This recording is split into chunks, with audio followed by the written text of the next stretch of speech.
महाराष्ट्र शासनाने अनुसूचित जाती आरक्षणाचे उपवर्गीकरणाचा निर्णय 15 ऑगस्टपूर्वी घ्यावा अशी मागणी माजी मंत्री लक्ष्मण ढोबळे यांनी सांगलीत केली आहे. सांगलीत मातंग, मांग, गारुडी समाजाकडून आरक्षणाचं उपवर्गीकरण करण्याच्या मागणीसाठी भव्य मोर्चा आयोजित करण्यात आला होता. यावेळी स्टेशन चौकात आयोजित जाहीर सभेनंतर ढोबळे माध्यमांशी बोलत होते. आरक्षणाचे उपवर्गीकरण लागू करा या मागणीसाठी सांगलीत मातंग समाजाच्या वतीने राज्यव्यापी मोर्चाचं आयोजन केलं होतं. शहरातील डॉक्टर बाबासाहेब आंबेडकर पुतळ्यापासून या मोर्चाला सुरुवात झाली. बस स्थानक ते स्टेशन चौक असा मोर्चा काढण्यात आला. यावेळी या ठिकाणी मोर्चाचं रूपांतर सभेत झालं. आरक्षणाचे उपवर्गीकरण करण्याची मागणी राज्यभरातून जोर धरते असं असताना राज्य सरकार याची अंमलबजावणी करण्यासाठी टाळाटाळ करत असल्याचा आरोप करत सरकारने 15 ऑगस्टपूर्वी आरक्षणाचे उपवर्गीकरणाचा निर्णय घ्यावा अशी मागणी केली आहे. प्रशांत सदामते यांच्या नेतृत्वाखाली सांगलीत मोर्चा आणि सभा संपन्न झाली.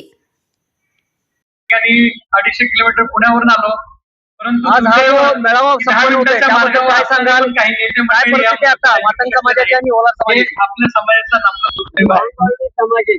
मातंग समाज, कारण काही असतील मांगारुडी समाज, तुमचे कुठले कोलार राजकीय समाज, सामाजिक मतभेद हे असतील, सर्व पण समाज समाज म्हणून जर 59 एकत्र जाती बोलवलं, आज पिवळा झेंडा म्हणून जर चळवळीसाठी एकत्र राबतायत. बोलवलं, तर त्या परंतु ठिकाणी तुम्ही आलाच प्रस्थापित पाहिजे. असलेले ही भूमिका या लोक ठिकाणी आपली असली पाहिजे. याला कारण थोडा विरोध करतायत, पण कुठल्या त्यांचा नेत्याला विरोध मंत्रिपद द्या किंवा खुळेपणाचा आहे. महामंडळामध्ये त्यांचं काही समाविष्ट करा. खरं नाही. याच्यासाठी तर आमचा मोर्चा एकदा होता. या सवलती मिळाल्या, लोकांना कळल्या, तर निश्चितपणानं हा सगळा जो धुराळ आहे, उडालेला धुराळ आहे, तो धुराळा नक्की बंद होईल. नाहीच आहोत.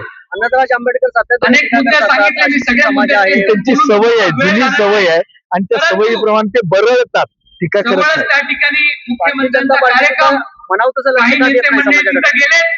त्यांना त्या मताचं गणित असतं आणि त्या बेरजेत ते घाबरतात. समाजाला एकत्रित बोलवायचं, वर्गीकरण झालं बॅनर पाहिजे. लावायचे, उपवर्गीकरण झालं पाहिजे, आणि ते होण्यासाठी मी आंदोलन करतोय म्हणून झालं पाहिजे नाही. मी आंदोलन नाही केलं तरी देखील ती काळाची गरज आहे आणि ते भाजपला करावं लागणार आहे. त्यावेळेस पुढची भूमिका काय राहणार आहे आपली? आता या 15 ऑगस्टला ती जाहीर व्हावा अशी अपेक्षा आहे. पाहूया काय होते. कुठलीही मान सन्मानाची